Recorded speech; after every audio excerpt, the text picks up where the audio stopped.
जय हिंद दोस्तों, नमस्कार। कैसे हैं आप सब? आशा करता हूं कि आप सभी भाई बहन एकदम शानदार, ज़बरदस्त, बेहतरीन तरीके से अपनी तैयारी में जुटे हैं और आप अपने समय का एक बड़ा हिस्सा अपनी तैयारी को दे रहे होंगे। देखिए, तैयारी मैंने आपको कल भी बताया था, न केवल ये होती है कि हम सिर्फ सामने फ़ोन रख के बैठ गए और बस हम लाइव क्लासेस को लिए जा रहे हैं, बल्कि तैयारी का मतलब होता है कि आप सारी लाइव क्लासेस लें। जो भी प्रैक्टिस आप कर रहे हैं, चाहे वो आप प्रीवियस ईयर क्वेश्चंस की बुक से कर रहे हों या हमारे प्रैक्टिस सेट से कर रहे हों, आपको प्रैक्टिस ज़रूर करनी है। और इतना काम अगर आप करेंगे, उसके बाद फिर सोने से पहले रिवीजन भी करना हो तो एक अच्छा खासा समय आपको चाहिए होगा। उसके लिए आप सबको अपनी पढ़ाई के लिए एक समय का बड़ा हिस्सा देना ही पड़ेगा। तो अभी आपको लगेगा कि यार मैं तो 8 घंटे पढ़ रहा हूँ, 9 घंटे पढ़ रहा हूँ। आपका शरीर, आपका दिमाग थक जाएगा। लेकिन मैं कहता हूँ कि अगर आपको सच में कुछ पाना है तो हर एक क्षमता से, हर एक उस व्यवस्था से, उस व्यवस्था की सीमा से आपको ऊपर उठना होगा। आपको अपने शरीर की क्षमताओं को बढ़ाना होगा। अगर आपका शरीर कहता है कि आप सिर्फ 10 घंटे पढ़ सकते हैं, आपका दिमाग कहता है 10 घंटे पढ़ सकते हैं और आवश्यकता है 12 की, तो आपको अपने आप को वहाँ तक ले जाना होगा। और मैं हमेशा कहता हूँ कि इन चीज़ों से ही आपका सिलेक्शन निर्धारित होता है। तो स्वागत है आप सभी का आपके अपने परिवार रोजगार विद अंकित में। कैसे हैं आप सब? चलिए जी, तो अभी हमारे साथ जुड़ चुके हैं कुलदीप सिंह हैं, गोल्डी कुमार हैं, एक हाजी हैं। थोड़े कमेंट बड़े कर दो यार। अंशुमन हैं और मंती हैं, सुजीत कुमार हैं, शिवानंद हैं, नेहा चौधरी हैं। सभी प्यारे से दोस्तों को, भाई बहनों को मेरा नमस्कार। रिवीजन आदि के लिए आपको समय निकालना ही पड़ेगा। रात को सोने से पहले बस आपको आधा 1 घंटे रिवीजन कर लेना है, उतना ही हमारे लिए काफ़ी है। तो चलेंगे, कल की क्लास के बारे में बात करेंगे। देखिए, मैं अपनी हर दिन की क्लास की शुरुआत कल की क्लास के एक इम्पोर्टेंट क्वेश्चन से करूँगा। और इस प्रश्न का अगर आंसर आप देते हैं तो ये मान लूँगा मैं कि आपको कल का सारा पढ़ाया हुआ याद है और कल की क्लास आप सभी ने बहुत अच्छे से रिवाइज कर ली है। तो कल की क्लास से मेरा एक सवाल आप सभी से ये है कि बताइए, जो कोण होता है, कोण, आपका जो सिंपल कोण होता है, प्लेन कोण होता है, यानी एंगल जो होता है, इसका एसआई मात्रक मैं आपसे जानना चाहता हूँ। बताएंगे सभी, इसका एसआई मात्रक क्या होगा? इसकी एसआई यूनिट क्या होगी? बताएंगे मुझे। कोण की एसआई यूनिट क्या होगी? एंगल की एसआई यूनिट क्या होगी? और फिर हम लोग आगे बढ़ जाएंगे।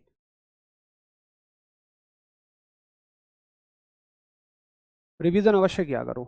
रात को सोने से पहले अवश्य रिवीजन किया करो। चाहे आधा घंटे 1 घंटे कम पढ़ लो, लेकिन रिवीजन 100% करो, क्योंकि ये वही चीज़ है जो आपकी पूरे दिन की मेहनत को साकार करता है। अगर आप रिवीजन नहीं करते हैं तो ये मान लो कि आज पूरे दिन भर में की गई मेहनत कल या परसों तक बेकार हो जानी है। बहुत ही बढ़िया, सभी का एकदम शानदार आंसर है और आप सभी कहते हैं कि आंसर है रेडियन। बहुत बहुत बहुत ज़बरदस्त। तो कोण का जो मात्रक है ये क्या है? आपका रेडियन है। बहुत बेहतरीन। कोण का एसआई मात्रक आपका रेडियन है। Very good. चलिए जी, अब कल हमने जो सीखा एक बार उसको रिवाइज करें फटाफट। कल हमने सीखा मात्रकों के बारे में, मात्रकों की प्रणाली के बारे में, जिसमें हमने 4 प्रणालियां सीखी। साथ ही हमने एक बड़ी दुविधा का समाधान किया, जो कि होती है मात्रकों को याद करना, यूनिट्स को याद करना।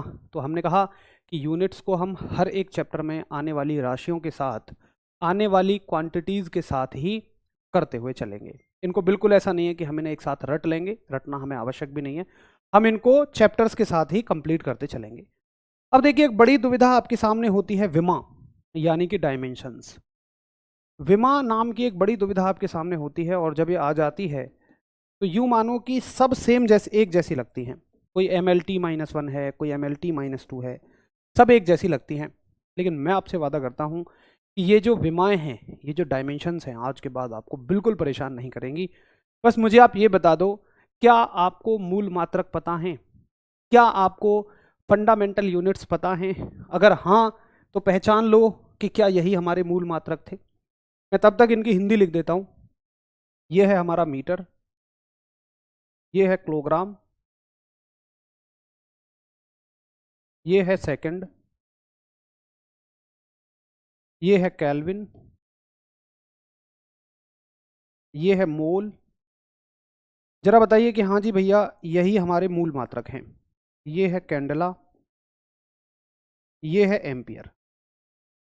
देखिए, अगर आपको विमाएं सीखनी है, अगर आपको डायमेंशन सीखनी है, तो आपको बहुत ज़्यादा दिमाग नहीं लगाना है, सिर्फ आपको इतना कहना है कि हाँ ये मूल मात्रक हैं। और देखिए एक चीज़ सीखो, पहले पहले विमा से हट के एक चीज़ सीखो जहाँ हम कंफ्यूज होते हैं।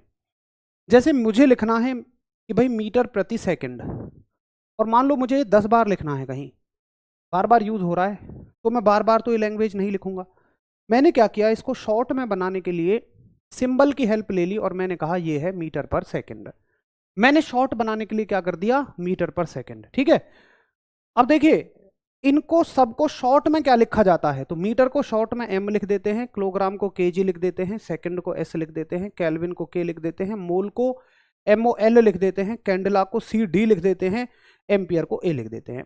ये विमाएं नहीं हैं, ये डायमेंशंस नहीं है, ये तो हमने इनको शॉर्ट में बना दिया, ये तो हमने इसको छोटे रूप में लिख दिया ताकि हमें बार बार ना लिखना पड़े। अब सिर्फ आप एक चीज याद रखो कि जहां भी मुझे मीटर दिखेगा उसकी जगह पे विमा में L लिखूंगा। अब मीटर के लिए L क्यों लिखी जाती है, क्योंकि मीटर किसका मात्रक है, लेंथ का मात्रक है, लंबाई राशि का मात्रक है। विमाएं जो निर्धारित होती हैं वो होती हैं राशियों से, क्वांटिटीज से, लेकिन हम लिखेंगे इन्हें इनकी जगह पे। तो हमेशा बस आप इतना याद रखो कि भैया मीटर के लिए L लिखेंगे, सिर्फ इतना याद रख लो, आपको कभी विमाओं जैसी समस्या नहीं सताएगी। किलोग्राम के लिए M लिख लो, समय के लिए T लिख लो, केल्विन के लिए थीटा लिख देना, मोल के लिए MOL लिख देना, और जहां भी कैंडला दिखे वहां I लिख देना, और जहां भी एम्पियर दिखे वहां A लिख देना। सिर्फ इन्हें रट लो एकदम अच्छे तरीके से, इनके बारे में नहीं जानेंगे हम बहुत ज्यादा गहराई में कि विमा क्या होती है, कैसे होती है। अब देखिए जैसे हमने वादा किया कि हम हर राशि के साथ मात्रक सीखेंगे, मात्रकों को रटेंगे नहीं, यूनिट्स को बिल्कुल नहीं रटेंगे, वैसे ही हम मात्रक बनते ही विमा भी बना देंगे। देखो कैसे, अगर मैंने इसका मात्रक बना दिया, अगर किसी राशि का ये मात्रक है, ये यूनिट है, और मुझसे विमा पूछी जाए, डायमेंशन पूछी जाए, तो मुझे सिर्फ क्या करना है, मुझे ये देखना है कि भाई मीटर के लिए क्या लिखूंगा मैं L, और समय के लिए क्या लिखूंगा T। एक बच्चा मुझसे पता है कंफ्यूज होकर ये कहता है भैया मीटर के लिए M नहीं लिखेंगे, नहीं, दरअसल M जो है ना, ये M ये मास के लिए लिखा जा रहा है, द्रव्यमान के लिए लिखा जा रहा है। तो आप याद रखना कि मीटर को सिंबॉलिक फॉर्म में, अगर मुझे कहीं मीटर को शॉर्ट में दिखाना हुआ तो मैं M कह दूंगा, और अगर मुझे उसकी विमा दिखानी हुई तो मैं L कह दूंगा। ठीक है भाई, तो L/T। अब विमाएं कभी भी नीचे नहीं होती हैं, हमेशा ऊपर होती हैं, तो मुझे T को ऊपर लेके आना पड़ेगा। मैंने पूछा T तुम्हारी पावर कितनी है, इसने कहा 1, अगर कुछ नहीं है तो 1 मानेंगे। मैंने कहा प्लस की या माइनस की, इन्होंने कहा जिसके सामने कोई चिन्ह ना हो उसको प्लस मानते हैं, और ऊपर जाके माइनस की 1 हो जाएगी। नीचे प्लस है तो ऊपर ये माइनस की 1 हो जाएगी। उम्मीद है सर, मैंने आपसे आर्मी में फिजिक्स पढ़ा था, मेरा रिजल्ट आर्मी टेक्निकल में बना है। थैंक यू सर भाई, बहुत बढ़िया रजनीश कुमार, दिल खुश हो जाता है जब एक भारत माँ का लाल देश सेवा में जाता है। तो जरा बताओ कि हाँ जी भैया, मैं आपकी इतनी सी बात याद रख लूंगा, और जैसे जैसे मात्रक आएंगे उनके साथ साथ मैं विमाओं को सीखता हुआ चला जाऊंगा, मैं डायमेंशंस को सीखता हुआ चला जाऊंगा। तो जल्दी से नोट कर लीजिए, और नोट हो जाए तो एक बार थम्स अप कर देंगे कि हाँ भैया इतना मैं कर लूंगा, ये कोई बहुत बड़ी बात मेरे लिए नहीं है।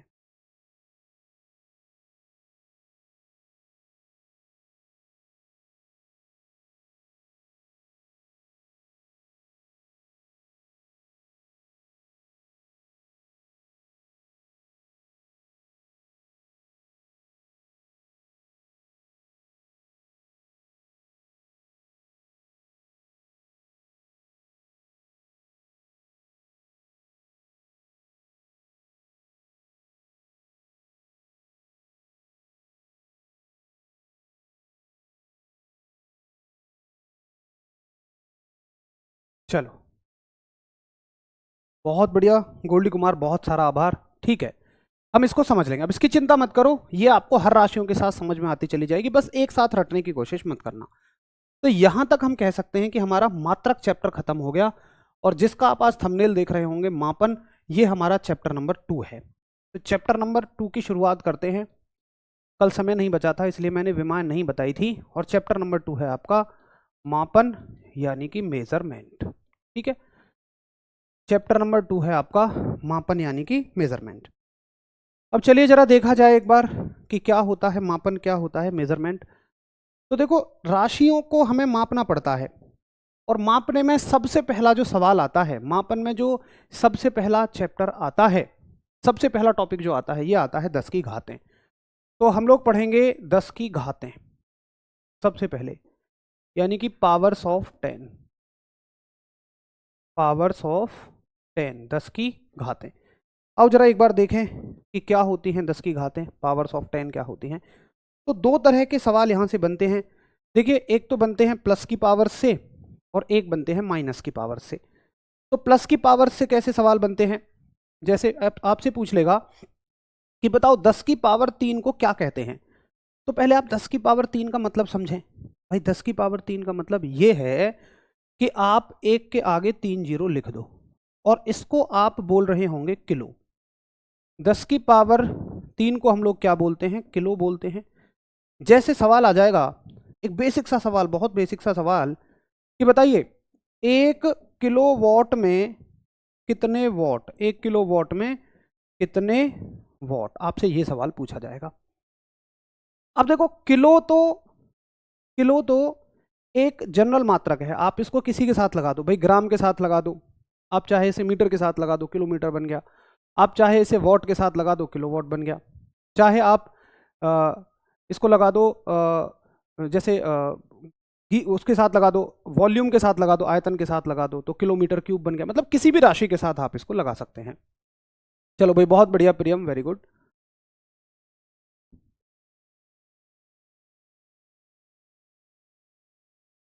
तो इसका आंसर करेंगे जल्दी से कि 1 किलोवाट में कितने वॉट होंगे। तो आप, बहुत अच्छा, सभी का एकदम जबरदस्त आंसर आ रहा है और आप कह रहे हैं कि किलो की जगह सिर्फ हमें क्या लगा देना है, 1000।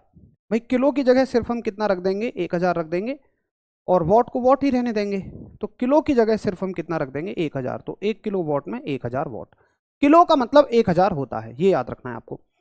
दूसरा, ऐसे ही आपसे पूछेगा कि बताइए अगर 10 की पावर 6 हो, तो इसका मतलब आप समझ गए होंगे, एक के आगे 6 जीरो, तो इसको बोलते हैं हम मेगा। 10 की पावर 6 को क्या बोलते हैं हम, मेगा। और ऐसे ही 10 की पावर 9 को, ये 3 के मल्टीपल में ही चलती हैं, इसको बोलते हैं हम गीगा। 10 की पावर 9 को हम लोग बोलते हैं गीगा। तो ये हो गया, किलो हो गया, मेगा हो गया, गीगा हो गया। अब इसको किसी के साथ लगा दो आप, मेगा को वॉट के साथ लगाओ, पावर का मात्रक है वॉट, तो मेगा वॉट बन गया। अब ग्राम के साथ लगा दो, मेगा ग्राम बन जाएगा। तो किसी भी राशि के साथ आप इसको लगा सकते हैं। अब वैसे ही 10 की घात माइनस में भी पूछी जाती हैं आपसे। तो माइनस में क्या क्या पूछी जा सकती हैं, जरा एक बार आप देखिए। तो माइनस में शुरू करेंगे हम 3 से। आपसे पूछा जाएगा 10 की घात -3, 10 की घात -6, 10 की घात -9, और आपसे 10 भी पूछ ली जाएगी, 10 और 10 की घात -12। फिर 3 के मल्टीपल में ही आगे बढ़िए, सब 3 के मल्टीपल में बढ़ते हैं, बस ये 10 बीच में आ जाता है, 15। फिर आपसे पूछा जाएगा 18, फिर आपसे पूछा जाएगा 21, फिर आपसे पूछा जाएगा 24 कि इनको क्या क्या बोलते हैं। तो देखो, कुछ को हम डायरेक्ट रख लेंगे और कुछ को हम ट्रिक के साथ पढ़ेंगे। जैसे 10 की पावर -3 को क्या बोला जाता है, मिली बोला जाता है। अब किसी के भी साथ लगा दो, सवाल आएगा 1 मिलीमीटर में कितने मीटर, आप कहेंगे भैया जी 10 की पावर -3, कहानी खत्म। 10 की पावर -6 इंपॉर्टेंट है और इसको बोला जाता है माइक्रो। क्या बोला जाता है, माइक्रो। 10 की घात -9 को बोला जाएगा नैनो। एक सेकंड रुकेंगे, एक बेहतरीन सा कलर लेंगे और लिखेंगे नैनो। 10 की घात -9 को नैनो। 10 की घात -10 काफ़ी पहले से आपने पढ़ी होगी 10th क्लास में भी, इसको बोला जाता है एंगस्ट्रॉम। एंगस्ट्रॉम। 10 की घात -12 को देखो फर्मी भी बोलते हैं, फर्मी। इसी को फेमटो भी बोलते हैं, यानी कि चाहे तो आप फर्मी बोलें और चाहे तो आप फेमटो बोलें, दोनों एक ही बात है। अब इनके लिए मैंने एक शानदार सी ट्रिक बनाई है और आप याद रखेंगे अकबर के दरबार का एक रत्न जो कि है फैजी। अब फैजी से क्या समझ में आता है कि देखो, इससे मतलब हो गया, अच्छा सॉरी भाई, ये होगा आपका ये वाला, ये बोलते हैं 10 की पावर -15 को। सॉरी, मैं इसको एडजस्ट कर देता हूं, एक सेकंड रुको, पहले इसको देख लो। इसको बोलते हैं पी को, सॉरी गलत लिख गया है, इसको बोलते हैं पी को। अब देखिए, फैजी से क्या याद रखोगे आप, ये यहां से शुरू होगा, तो एफ से आप याद रखेंगे फर्मी, फर्मी या फेमटो। दोनों एक ही बात है, आप चाहें तो फर्मी कहें, चाहें तो आप फेम्टो कहें। जब मैं नोट करा रहा हूं तो आप प्लीज नोट करते चले जाइए, है ना। 10 की पावर -18 को याद रखेंगे आप एट्टो, और आप अगर ट्रिक याद रखेंगे तो आपको याद भी नहीं रखना, इसको याद रखेंगे आप जेप्टो। आजकल आपने देखा होगा जेप्टो फास्ट डिलीवरी, तो वो कहता है कि मैं बहुत कम समय लेता हूं, बहुत छोटा समय लेता हूं, और 10 की पावर -4 हो जाएगा आपका योक्टो। ठीक है जी, तो ये हो जाती हैं 10 की घात माइनस में। तो प्रश्न अगर हम देखें तो एक तो क्वेश्चन इससे सीधा बनता है, बिल्कुल सीधा बनता है। आपसे पूछेगा कि 1 नैनो कितने के बराबर होता है, 1 पीको कितने के बराबर होता है, और एक प्रश्न थोड़ा सा घूम के बनता है। एक बार प्लीज इसको नोट कर लें। देखो अर्ग किसको बोलते हैं या न्यूटन के नियम किस में आएंगे, ये आपको सब समय के साथ पता लग जाएगा। आप अभी जो स्क्रीन पे चल रहा है, मैं रिक्वेस्ट करूंगा उससे बगैर दिमाग हटाए आप उसको समझो, क्योंकि मैं मानता हूं अगर आप, जब मैं आपको ये चीज़ एक्सप्लेन कर रहा हूँ, मैं इन चीज़ों को समझाने की कोशिश कर रहा हूँ और आपका ध्यान यहाँ है कि न्यूटन के नियम कहाँ आएंगे, अर्ग कहाँ आएगा, शायद कल में आपको ये भरोसा तो हो गया होगा मुझ पर कि ये मास्टर हमारा कुछ भी छुड़वाएगा नहीं सिलेबस। तो मैं रिक्वेस्ट करूंगा आप उन सब चीज़ों से परे हट के सिर्फ जो स्क्रीन पे करवाया जा रहा है उस पर फोकस करो। उससे कुछ समझ में ना आए तो पूछो, आप निश्चिंत रहो, आपको सारी चीज़ें करवाई जाएंगी, बिल्कुल परेशान मत होइए। क्लास का हैंड रिटन नोट्स बिल्कुल मिलता है, एक बार देखना भाई कल का नोट्स डला है।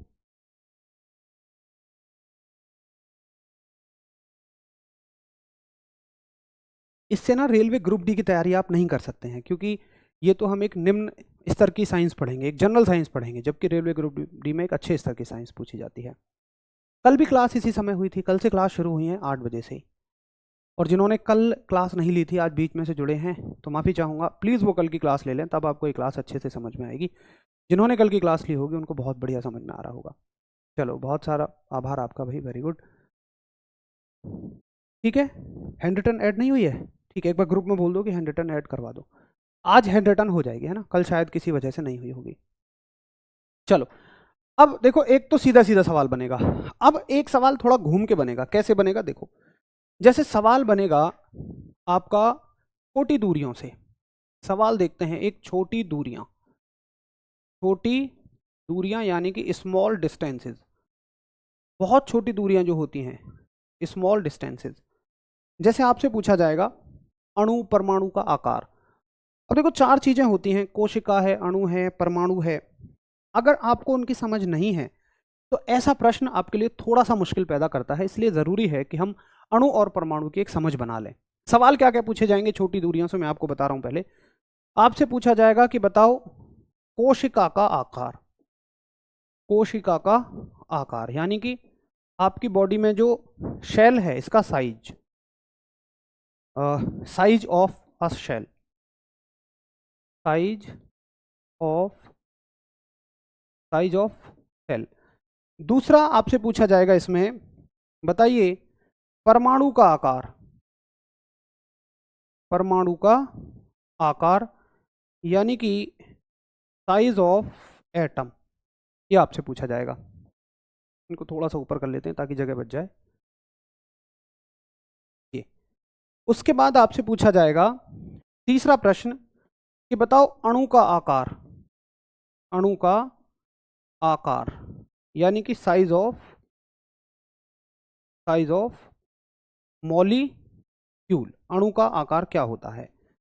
उसके बाद आपसे पूछा जाएगा नाभिक का आकार बताओ, नंबर 4 पूछा जाएगा नाभिक का आकार यानी कि साइज ऑफ न्यूक्लियस। ठीक है, चलो अब देखो एक बात समझो, आपके जो शरीर का शैल है, आपके शरीर की सबसे छोटी इकाई क्या है, शैल है, कोशिका है।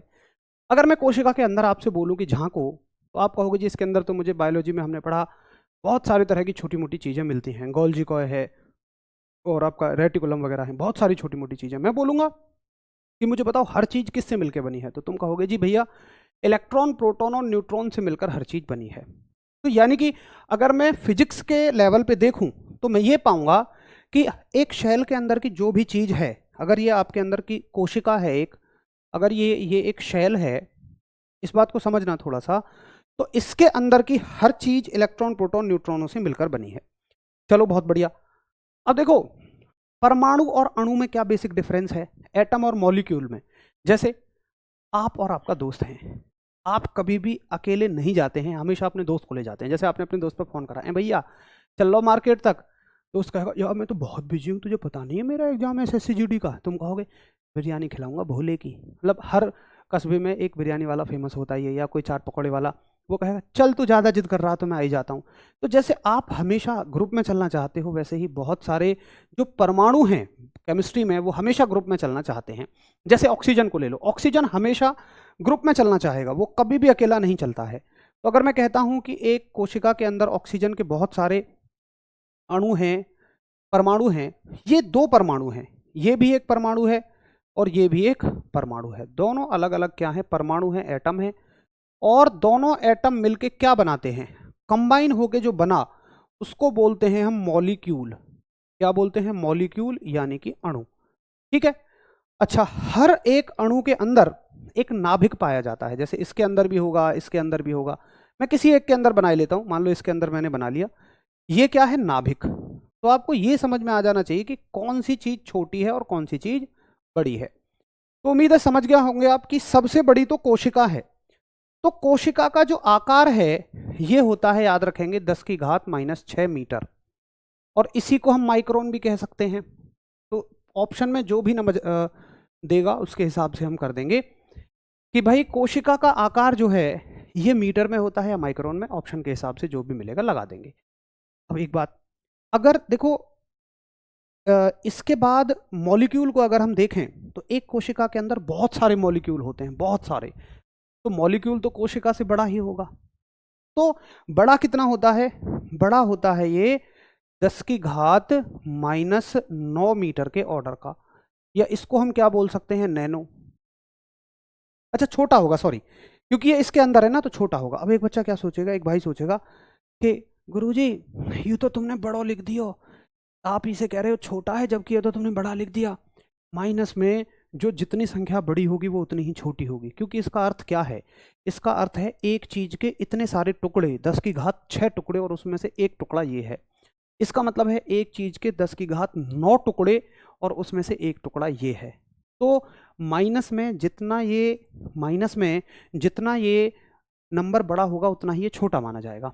अब देखिए, दो परमाणुओं से मिलकर एक अणु बना, इसका मतलब परमाणु का आकार, एटम का आकार परमाणु से भी छोटा हो, एटम का आकार अणु से भी छोटा होगा, यानी ये तो इस पूरे से भी छोटा होगा अकेला। तो अगर आप, अच्छा सॉरी मैंने उल्टा लिख दिया, ओ ये सीक्वेंस ही उल्टा लिख दिया, कोई बात नहीं, ये मैंने अणु का आकार बताया है आपको, है ना। ये शुरुआत में ही सीक्वेंस थोड़ा सा चेंज हो गया है, इसको आप प्लीज़ मेंटेन कर लेना, या एक काम करो, कोई बात नहीं, आप अपनी कॉपी में कुछ भी मत करना, बस ऐसे लिख दो, इसको उठा के यहाँ लिख दो, है ना। ये शुरुआत में ही सीक्वेंस थोड़ा सा गड़बड़ हो गया है, ठीक है। अच्छा जी, अब देखो परमाणु तो और भी छोटा है, तो परमाणु का आकार जो होता है ये होता है 10⁻⁻10 मीटर का। परमाणु जो है वो किस साइज का है, एंगस्ट्रॉम के साइज का है, ठीक है। परमाणु एंगस्ट्रॉम के साइज का है। अच्छा जी, अगर इसकी बात करें नाभिक, ये तो और भी छोटा है, सबसे छोटा है, और कितना छोटा है, 10⁻⁻15 मीटर के ऑर्डर का है, यानी कि ये फर्मी मीटर के ऑर्डर का है, ये फर्मी के ऑर्डर का है।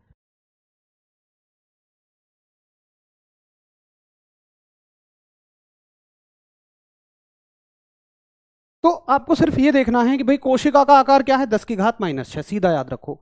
उसके बाद अणु का आकार आता है 10⁻⁻9, उसके बाद परमाणु आता है, और उसके बाद नाभिक आता है 10⁻⁻15। तो एक बार बताएंगे कि ठीक है, इसको हम याद रख लेंगे, और 10⁻⁻ से ये थोड़ा सा घुमा के प्रश्न बनता है। एक बार नोट हो जाए तो बताएंगे कि हाँ भैया मैं इसको समझ गया हूं और मैंने इसको नोट कर लिया है। फिर हम प्लस की घातों पे चलेंगे कि प्लस की घातों से कैसे घुमा के क्वेश्चन बनते हैं। हैंड रिटन पीडीएफ आपको मिल जाएगी, आज दोनों की मिल जाएगी। भाई आरपीएफ लेवल का हम इसको नहीं कहेंगे, क्योंकि आरपीएफ में स्पेशल साइंस है, तो वो थोड़ी सी आपकी ज़्यादा रहेगी।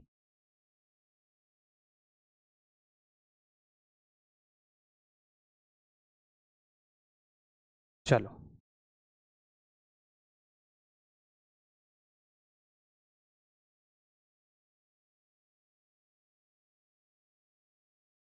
बहुत बढ़िया, ये नोट हो गया। अब देखिए, अब चलते हैं थोड़ा प्लस की घातों से कैसे सवाल बनते हैं। तो ये छोटी दूरियां हो गई, प्लस की घातों से क्या मापी जाएंगी, बड़ी दूरियां मापी जाएंगी, बड़ी दूरियां।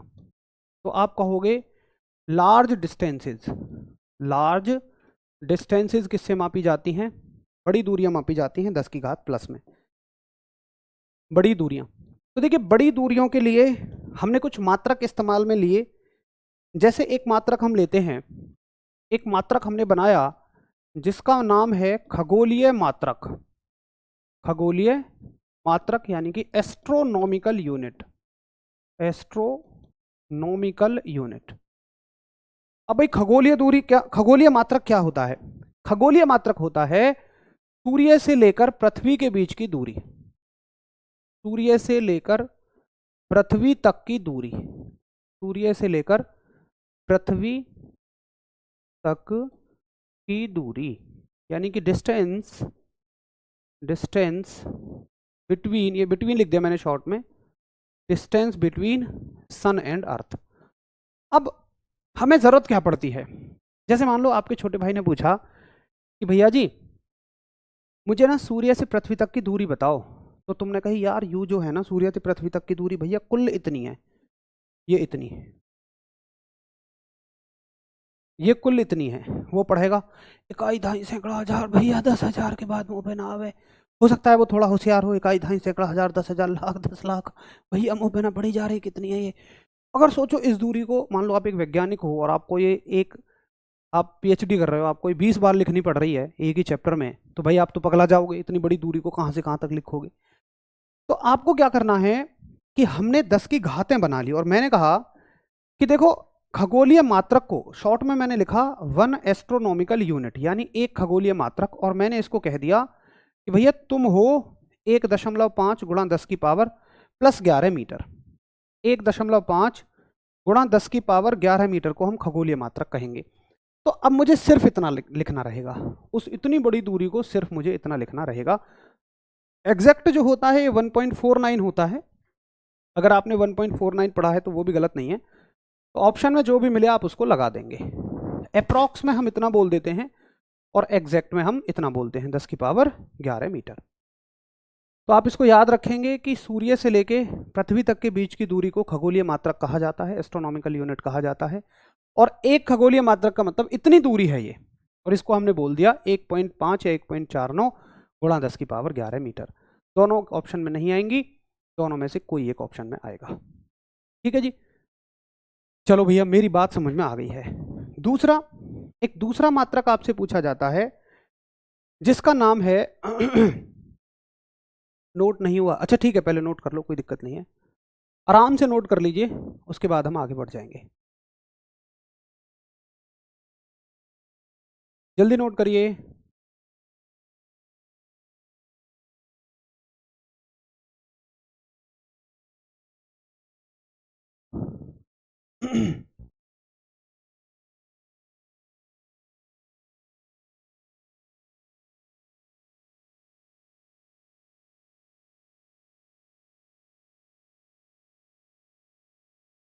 चलो ठीक है, एक दूसरा मात्रक आता है, देखिए प्रकाश वर्ष, एक दूसरा मात्रक हमने बनाया जिसका नाम है प्रकाश वर्ष, और इसको बोलते हैं हम लाइट ईयर।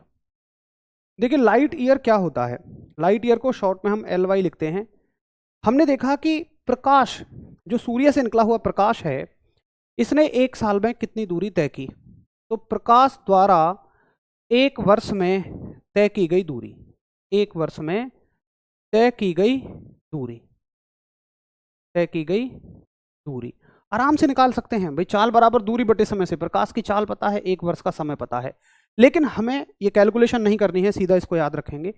इंग्लिश वाले भाई बहन लिखेंगे distance travelled, distance, distance travelled, travelled by light, distance travelled by light in 1 year, एक वर्ष में तय की गई दूरी।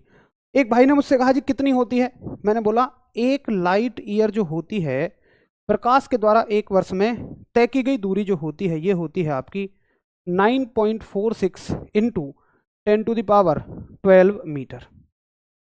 ठीक है, इतने मीटर ये आपकी होती है। तो प्रकाश के द्वारा एक वर्ष में तय की गई दूरी को प्रकाश वर्ष कहते हैं।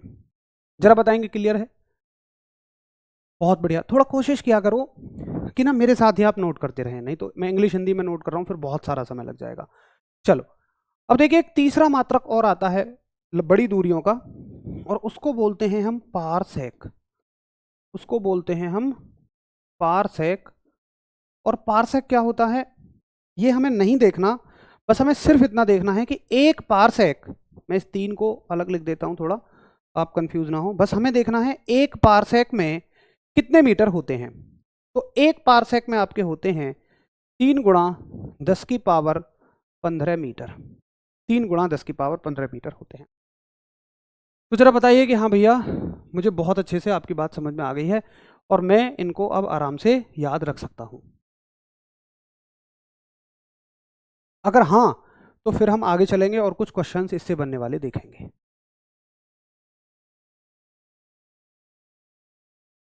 फटाफट से नोट करेंगे और फिर हम लोग आगे बढ़ जाएंगे, कुछ क्वेश्चन इनसे बनने वाले हम देखेंगे।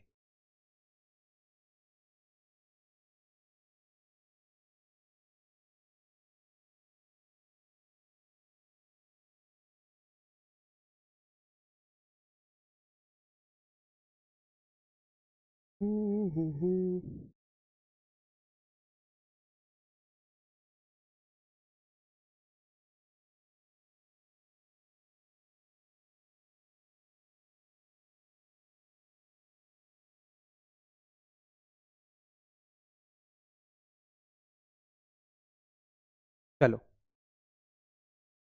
प्रकाश वर्ष में 15 हैं, हाँ बिल्कुल प्रकाश वर्ष में 15 ही हैं। अच्छा ओह सॉरी, तो इसको थोड़ा सा चेंज कर लो, प्रकाश वर्ष में 15 आएगा, प्रकाश वर्ष में 15 आएगा। देखो देखो मैं आपको बताता हूँ, प्रकाश वर्ष में आएगा आपका 15 और इसमें आएगा 16, ये 16 रहेगा। अब देखो एक सवाल आपसे पूछा जाएगा, एक क्वेश्चन आपसे पूछा जाएगा कि बताओ दूरी का सबसे बड़ा मात्रक, सवाल आ जाएगा। अच्छा, और ये आया हुआ सवाल है, इसको आया हुए सवाल को करते हैं ये एसएससी जीडी में आया हुआ सवाल है 28 फरवरी 2000, पिछली परीक्षा का होगा, ये 23 का होगा शायद। निम्न में से दूरी मापने की सबसे बड़ी इकाई कौन सी है? इसको 23 करेंगे, शायद 23 का सवाल है। निम्न में से दूरी मापने की सबसे बड़ी इकाई कौन सी है? बताओ, निम्न में से दूरी मापने की सबसे बड़ी इकाई कौन सी है? तो अगर आप इनमें देखें, इनमें से कौन सी सबसे बड़ी इकाई है दूरी मापने की, तो आप कहेंगे कि देखो इसकी पावर है 11। संख्या से कभी मत देखना, इसको हमेशा पावर से देखना, इसको हमेशा पावर से देखना। देखो ये 11 हैं, ये 15 हैं, ये 16 हैं, तो दूरी मापने की जो सबसे बड़ी इकाई है वो क्या है आपकी? पारसेक। तो इस प्रश्न का आंसर क्या हो जाएगा आपका? पारसेक हो जाएगा। दूरी मापने की सबसे बड़ी इकाई क्या हो जाएगी? पारसेक। ये बोर्ड अपने आप कैसे काम कर रहा है भाई? पेज कहाँ चला गया वो? एक सेकेंड। हाँ, दूरी मापने की सबसे बड़ी इकाई क्या हो जाएगी आपकी? अच्छा, इसमें तो दे ही नहीं रखी है, पारसेक ऑप्शन नहीं है। फिर पारसेक ऑप्शन नहीं है तो क्या होगा इसमें से? आप कहेंगे प्रकाश वर्ष ऑप्शन हो जाएगा। वैसे तो पारसेक है, मैं इसीलिए इस क्वेश्चन को लेके आया हूं क्योंकि बच्चा एक ये सोच सकता है कि दूरी मापने की तो सबसे बड़ी इकाई पारसेक है। ये नहीं सोचना है आपको, फिर ऑप्शन के हिसाब से आंसर करना है कि भाई इसमें कौन सा ऑप्शन होगा। वैसे अगर ओवरऑल देखा जाए तो ओवरऑल दूरी मापने की सबसे बड़ी इकाई क्या है? पारसेक। यहां पे नोट भी कर लेंगे आप नोट करेंगे दूरी मापने की, दूरी मापने की सबसे बड़ी इकाई, दूरी मापने की सबसे बड़ी इकाई। ये क्वेश्चन आता है कि लार्जेस्ट यूनिट ऑफ डिस्टेंस, तो आपका आंसर हो जाएगा पारसेक। दूरी मापने की सबसे बड़ी इकाई हो जाएगी पारसेक। ठीक है, चलो बहुत बढ़िया, according to the option A. बहुत शानदार। तो आपको इस तरह से कंफ्यूज नहीं होना है कि भैया दूरी मापने की सबसे बड़ी इकाई पारसेक है तो वहां ऑप्शन क्यों नहीं, ऑप्शन नहीं है तो क्वेश्चन के हिसाब से काम करेंगे।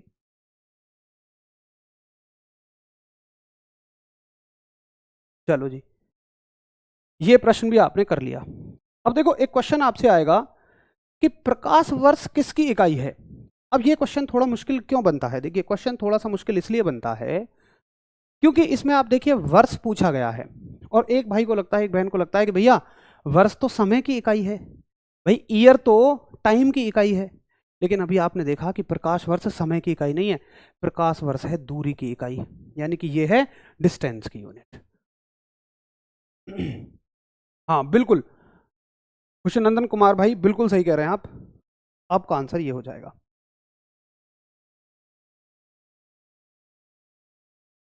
चलिए, तो अगर इतना समझ में आ गया है तो फिर हम आगे बढ़ेंगे। अगर यहां तक किसी भाई बहन को कोई दिक्कत नहीं है तो फिर हम लोग आगे बढ़ जाएंगे। हरीश एक पीडीएफ लगा दो।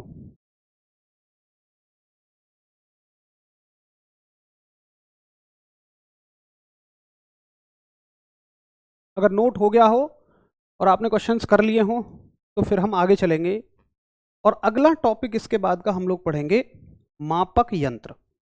हेडिंग डालेंगे सभी दोस्त, मापक यंत्र यानी कि measuring instrument. Measuring instrument, measuring instrument मापक यंत्र। अब देखो राशियां हैं अगर, तो उनको मापने के लिए कुछ तो मापक यंत्र चाहिए। मतलब सारी कहानी देखो मैं आपकी ना राशियों के इर्द गिर्द ही घुमाऊंगा, शायद मैं आपको दिखने रहूंगा क्योंकि पीडीएफ लग रही है, लेकिन मेरे आवाज लगातार आएगी। तो सारी कहानी आप देखें राशियों के इर्द गिर्द घूमेगी। भाई चैप्टर्स में क्या पढ़नी है, हमें राशि पढ़नी है। हर चैप्टर में क्या पढ़ना है, सिर्फ राशि, उसकी परिभाषा, उसका सूत्र, उसका मात्रक, उसकी विमा, वो सदिश है या अदिश। सदिश अदिश भी आगे हम सीखेंगे जैसे हमने मात्रकों को सीखा, निश्चिंत रहिए। तो राशियों को मापने के लिए हमें किसकी आवश्यकता होती है? मापक यंत्रों की आवश्यकता होती है, यानी मेजरिंग इंस्ट्रूमेंट्स की आवश्यकता होती है। तो कुछ मापक यंत्र हमें पढ़ने हैं और इन मापक यंत्रों को पढ़ेंगे हम बड़ी ही शानदार ट्रिक के साथ। जैसे देखिए एक मापक यंत्र आता है ओडोमीटर। अब आप तसल्ली से बैठ जाइए और नोट आराम से, इसको चाहे बाद में कर लेना, इसकी पीडीएफ मिल जाएगी आपको, बाद में कर लेना। इसको फटाफट फटाफट हम ट्रिक के साथ पढ़ते हुए चले जाएंगे। नोट आप बाद में कर लेना, आप करना चाहें साथ में भी कर लो। देखो प्रश्न आएगा ओडोमीटर। ओडोमीटर पहले देखो होता कहाँ है। आपके वाहनों में जो दूरी बताता है मीटर, उसको बोलते हैं ओडोमीटर। ये जो पूरा है ना, ये तो स्पीड बताता है। स्पीड के लिए तो स्पीडोमीटर होता है। ये पूरा मीटर तो क्या कहलाता है आपका? स्पीड के लिए स्पीडोमीटर, यानी कि चाल के लिए तो चाल मापी होती है। लेकिन इसके अंदर जो छोटे छोटे किलोमीटर्स बताता है, ये है आपका ओडोमीटर। अब ओडोमीटर क्या बताता है? वाहन के द्वारा तय की गई दूरी। लेकिन ऐसे पढ़ के तो आप भूल जाओगे इसे। आओ जरा एक जुगाड़ से पढ़ते हैं। एक बात बताओ, एक रेस हो रही है और उसमें स्विफ्ट भी है, वैगनार कार भी है, ऑडी कार भी है। तो सबसे ज़्यादा दूरी तक कौन जाएगी? आप कहोगे जी ऑडी कार जाएगी। तो आप कहेंगे कि ऑडी कार सबसे ज़्यादा दूरी तय करेगी। ऑडी कार सबसे ज़्यादा दूरी तय करेगी। इसको आप ऐसे याद कर लेंगे। आगे देखें, वैसे ना इनको आप बाद में नोट कर लें तो ज़्यादा अच्छा रहेगा, अभी बस समझते चले जाइए ताकि हम इसके प्रीवियस ईयर क्वेश्चन भी कर लें। अल्टीमीटर क्या मापता है? देखो आपके आसपास आपके शुभचिंतक एक आध तो जरूर होगा जो अवश्य ही आपको समय समय पे गाइड भी करता होगा। आप कहते हैं भाई क्या अल्टीमेट आदमी है यार वो, और अल्टीमेट आदमी के लिए हमेशा आप चाहोगे वो जिंदगी में ऊंचाइयों पे जाए। तो अल्टीमेट आदमी हमेशा अपनी जिंदगी में ऊंचाइयों तक जाए ऐसा आप सोचते हैं। तो ऊंचाई मापने के लिए हम किसका इस्तेमाल करते हैं? अल्टीमीटर का इस्तेमाल करते हैं।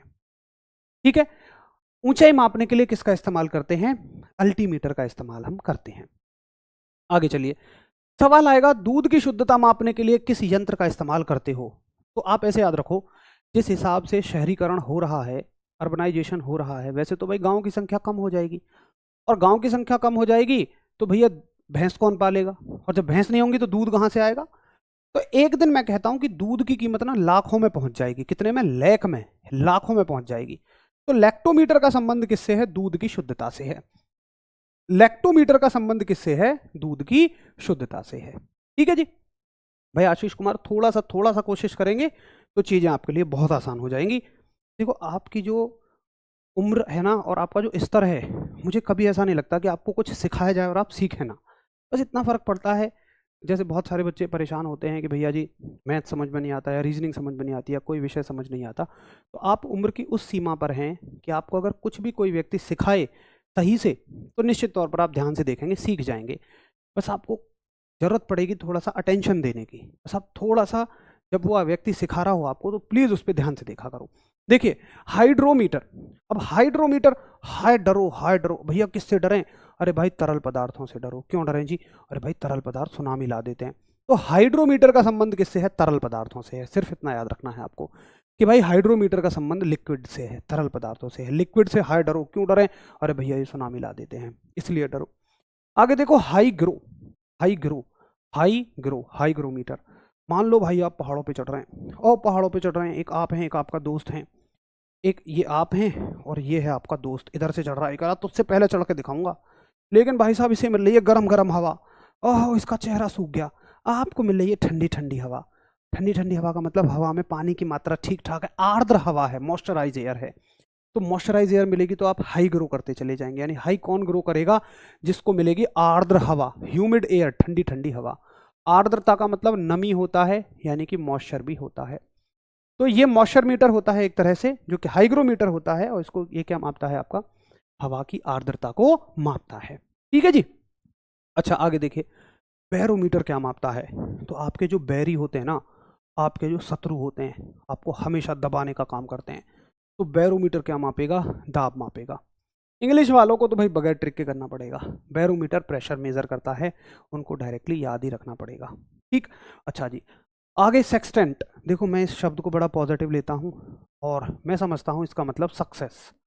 मैं समझता हूँ इसका मतलब सक्सेस। और आज आप मेहनत कर रहे हैं ना, रात के 8-8, 9-9, 10-10, 11-11 बजे पढ़ रहे हैं, कोई नहीं देख रहा। जब आप सक्सेसफुल हो जाएंगे तो लोग कहेंगे अरे इसके तो ग्रह नक्षत्र ऊंचाइयों पर थे। ऐसी बनती है ना बातें। तो जब तुम सक्सेसफुल हो जाओगे ना, तो लोग क्या बोलेंगे? कि तुम्हारे ग्रह नक्षत्र ऊंचाइयों पर थे। तो ग्रहों की ऊंचाई जानने के लिए हम किसका इस्तेमाल करते हैं? हम इस्तेमाल करते हैं सेक्सटेंट का। ठीक है जी। चलो भाई बहुत बढ़िया। आगे देखो थर्मामीटर। तो थर्मामीटर ताप मापता है, ये सबको पता है, लेकिन आप ये भी याद रखो कि ये छोटे ताप मापता है। थर्मामीटर क्या मापता है? छोटे ताप मापता है, जैसे कि 150 डिग्री सेंटीग्रेड। इतने से ज़्यादा पे इसमें दिक्कत होनी शुरू हो जाती है। आगे देखो मैनोमीटर। एक आपका जिगरी दोस्त, लेकिन पैसे कभी नहीं देता लौटा के, फिर भी दोस्त तो दोस्त है। आपके घर बने मूली के पराठे, तुमने उसे बुला दिया कि दोस्त आजा मूली के पराठे बने, दोस्त ने दबा दिए 4 पराठे, फिर छोड़ रहा गैस। तुम कहोगे अरे यार तेने तो गैस छोड़ दी। वो कहेगा ओ भाई गैस मैंने नहीं छोड़ी, गैस मैंने नहीं छोड़ी। तो देखो गैसों का दाब, गैसों का संबंध किससे है? गैसों के दाब का संबंध मैनोमीटर से है। देखो एक चीज़ आपको क्लियर याद रखनी है कि जो बैरोमीटर है ना, एक था आपका बैरोमीटर। बैरोमीटर वायुमंडल का दाब मापेगा, यानी हवा का दाब मापेगा, और मैनोमीटर किसी भी तरह की गैस का दाब मापेगा। कोई सी भी गैस ले आइए आप। ठीक है जी। चलो अगला प्रश्न देखिए, गैल्वेनोमीटर। गैल्वेनोमीटर से पूछा जी तुम क्या मापते हो? इन्होंने कहा जी मैं मापता नहीं हूं, मैं केवल पता लगाता हूं। इनकी सबसे बड़ी खासियत है, और इसी खासियत की वजह से इंपॉर्टेंट है, कि ये मापते मूपते कुछ नहीं है, ये सिर्फ पता लगाते हैं। ये किसी परिपथ में धारा का पता लगाएंगे कि भैया इस परिपथ में करंट है या नहीं है। ठीक है जी। सिर्फ इतनी सी बात आपको याद रखनी है कि गैल्वेनोमीटर किस लिए इस्तेमाल में आता है? विद्युत धारा की उपस्थिति का पता लगाने में। भाई बिल्कुल हो जाएगी अनिल, कोई दिक्कत नहीं है। गुलशान देखो मैं ये मानता हूं कि अगर आप कॉम्पिटिटिव एग्जाम में सक्सेसफुल होना चाहते हैं ना, तो फिर आप किसी भी विषय को छोड़ो मत। जैसे आप किसी एक विषय को छोड़ने की बात कह रहे हैं, आप किसी भी विषय में कमजोर हैं तो आप उसको छोड़ने की बात तो सोचो ही मत। अगर आप छोड़ने की बात सोचते हो, ऐसा होता है जैसे मान लो मेरा मैथ्स कमजोर है, मैंने मैथ्स को ध्यान से नहीं पढ़ा, मुझे मज़ा आता है रीजनिंग पढ़ने में, लेकिन पेपर में मैथ्स के क्वेश्चन आसान आ गए, रीजनिंग के मुश्किल आ गए, और पता चला कि जिन्होंने थोड़ा बहुत भी मैथ्स पढ़ा था वो सारे सारे क्वेश्चन करके आ रहे हैं मैथ्स के। आपने नहीं पढ़ा, आप छोड़ के आ गए। रीजनिंग आपने बहुत तोप पढ़ी थी, लेकिन और भी तोप आ गई, आपसे हुई नहीं। तो आप हमेशा लॉस में होते हैं, आप हमेशा घाटे में होते हैं जब आप किसी भी सब्जेक्ट को पूरी तरह से छोड़ के जाते हैं। तो पूरी तरह से आप किसी भी विषय को मत छोड़िए, अवश्य ही उसमें से कुछ कुछ पढ़ के जाइए। एमीटर क्या मापता है? एमीटर देखो धारा का पता लगा दिया गैल्वेनोमीटर ने, फिर लोगों ने कहा जी फिर मापेगा कौन? ये तो केवल पता लगाएगा। तो मापने के लिए हमने किसका इस्तेमाल कर लिया? एमीटर का इस्तेमाल कर लिया। तो एमीटर क्या मापता है? धारा का मापन करता है। अगला प्रश्न देखेंगे वोल्ट मीटर। तो वोल्ट मीटर क्या मापता है? विभवांतर मापता है, यानी कि वोल्टेज मापता है। आगे देखो जायरोस्कोप। एक रिश्तेदार कभी भी आपके घर आते हैं तो आपको हमेशा पढ़ते हुए देखते हैं, तो वो क्या कहते हैं? अबे जा भाई यारों के साथ घूम के आ, जाओ यारो घूम के आओ, गाना बन गया ना। तो आप ऐसे याद रख सकते हैं। देखो चीज़ों को ना ऐसे ही जुगाड़ लगा लगा के याद रखो, यही सिर्फ एक तरीका है समझ में आने वाली चीज़ों को, जिनके सूत्र हैं सूत्र के साथ समझो। अब इसका कोई फॉर्मूला तो है नहीं, तो इसको कुछ ना कुछ जुगाड़ लगा के याद रखो, तभी आप लंबे समय तक याद रखेंगे। सीस्मोग्राफ क्या मापता है? भूकंप की तीव्रता मापता है। आपने देखा होगा न्यूज़ चैनलों में जब भूकंप आता है तो वहाँ भी एक अलग ही भूकंप आ जाता है कि ये इतने रिएक्टर का भूकंप आ गया, उतने रिएक्टर का आ गया। कोई कोई मोहतरमा कहती हैं कि अभी तो ये 4 रिएक्टर का था, अगर 7 रिएक्टर का आता तो ये बिल्डिंग गिर जाती। अबे भैया आता ही क्यों? तो भूकंप की तीव्रता वो जो माप रहे हैं कि कितने रिएक्टर का है, ये मापी जाती है सीस्मोग्राफ से। अगला प्रश्न है एनीमोमीटर। एनीमोमीटर के लिए बचपन में चलना पड़ेगा, जहाँ पर संडे का दिन है, शक्तिमान आने वाला है, लेकिन घर के एंटीना का सिस्टम बिगड़ गया। किसकी वजह से? हवा की वजह से। अब भाई साहब, एक भाई खड़ा हुआ है टीवी के सामने, एक भाई घर के आंगन में है, और एक भाई लगा पड़ा है एंटीना की सेटिंग बिठाने में, यहाँ इसको सही कर रहा है। ये पूछता है इससे आ गए, ये पूछता है आ गए, रोक दे रोक दे, ऐसे करके होता था ना जब संडे के दिन शक्तिमान देखा करते थे। इससे कैसे याद रखोगे? इससे याद रखोगे आप कि वायु की गति की वजह से हमारे एंटीना एंटीना की सेटिंग बिगड़ जाती थी। वायु की गति की वजह से हमारे एंटीना की सेटिंग बिगड़ जाती थी, इसलिए एनीमोमीटर का इस्तेमाल हम वायु की गति मापने के लिए करते हैं। चलिए अगला प्रश्न देखो, फेदोमीटर। तो जैसे जैसे आप समुद्र की गहराइयों में जाएंगे आपका दम घुटने लगेगा।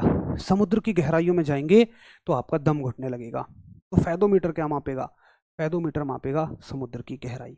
अगला प्रश्न, स्फिग्मोमैनोमीटर।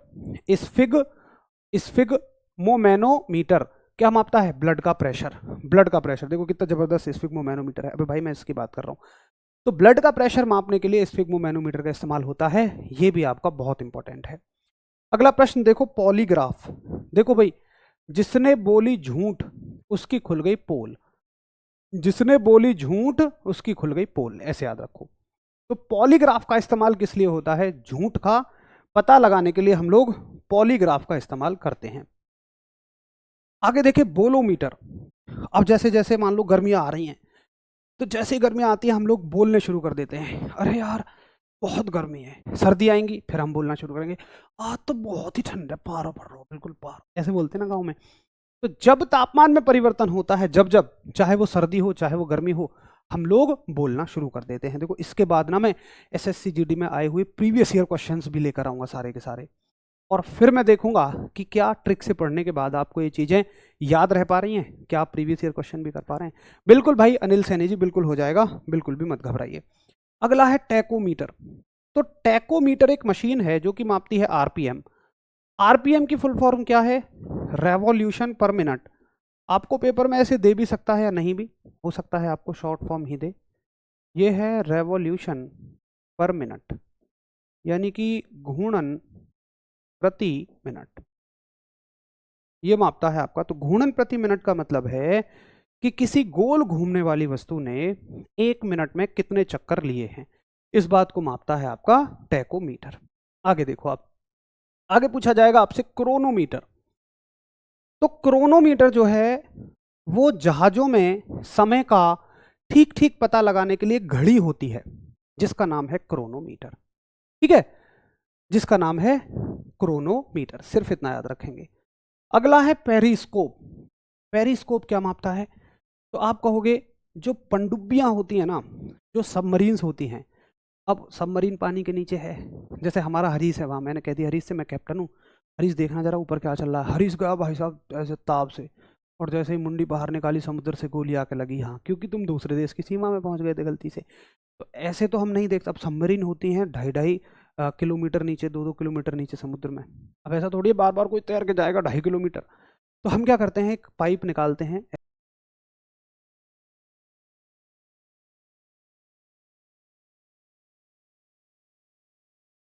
को नीचे इमेज देती रहेगी कि भैया पनडुब्बियों में समुद्र तल के ऊपर की वस्तुओं को देखने के लिए हमने किसका इस्तेमाल किया है? पेरिस्कोप का इस्तेमाल किया है। ठीक है जी।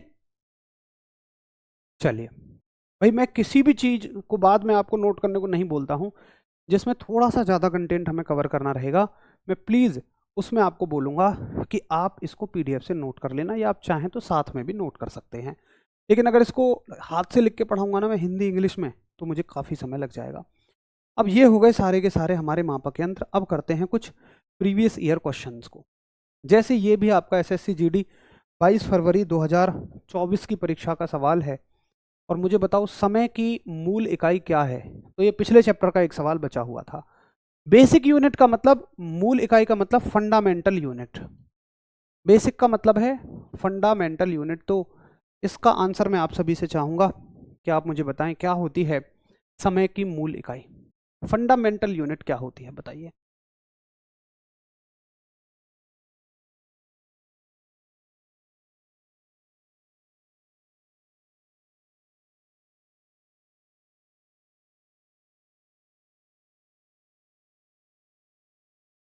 तो एक आसान सवाल है।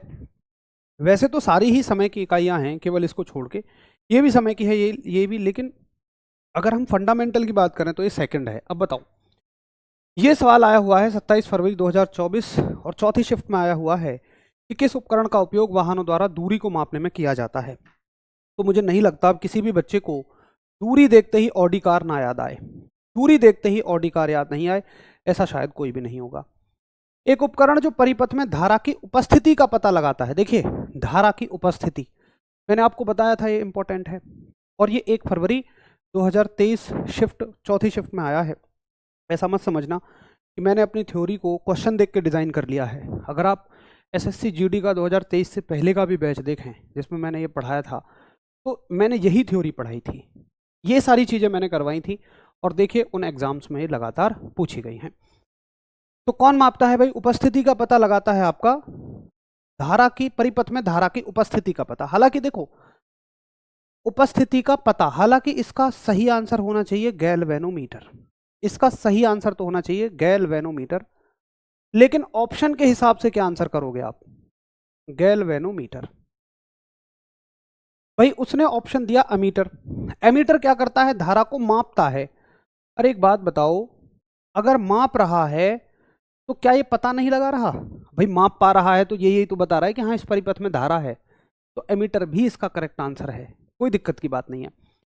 ये देखो, ये दोनों काम कर रहा है। अगर आप कह रहे हो कि किसी परिपथ में 2 एम्पियर की धारा है, मान लो इसने नाप दी, ये नहीं नाप पाया, तो नापने के साथ इसने बताया भी तो सही कि हाँ धारा है। तुम ये थोड़ी समझोगे भैया तू तो बता नहीं रहा मैं धारा, ये कहेगा भाई साहब कह तो रहा हूँ 2 एम्पियर है।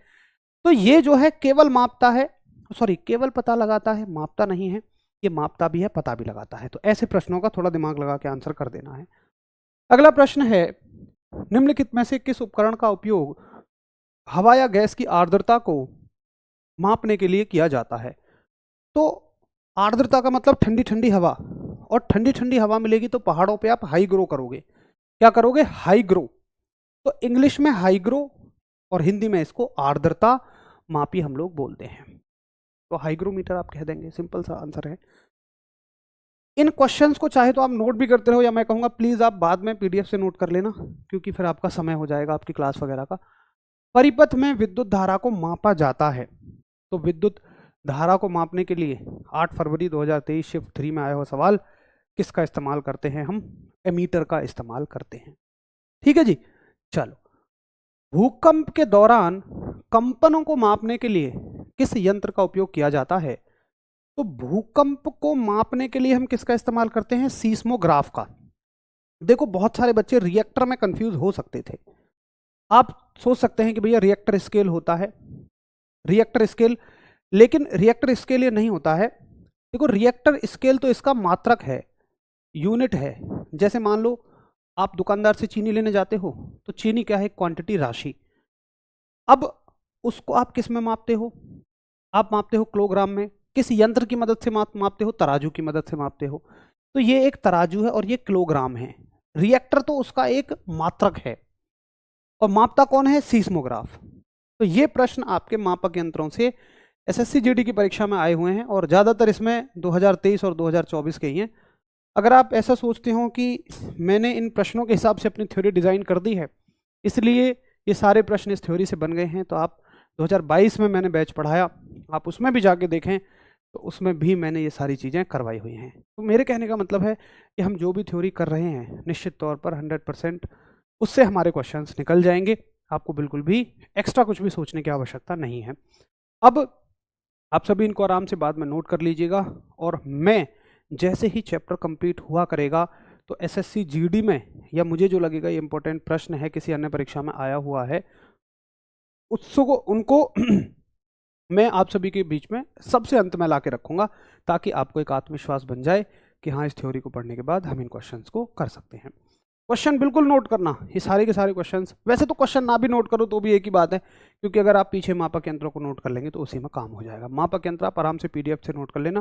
पीडीएफ मैं आपकी टेलीग्राम डाउट ग्रुप में डाल देता हूँ अभी की अभी, क्लास के तुरंत बाद, क्योंकि क्लास अपलोड होने में आधा घंटे का समय लगता है, फिर आपको वहाँ से पीडीएफ निकालनी पड़ेगी। तो बोर्ड की पीडीएफ जो है इसको तुरंत ही अभी मैं टेलीग्राम ग्रुप में डाल देता हूँ। तो मिलते हैं कल। नमस्कार, धन्यवाद, जय हिंद।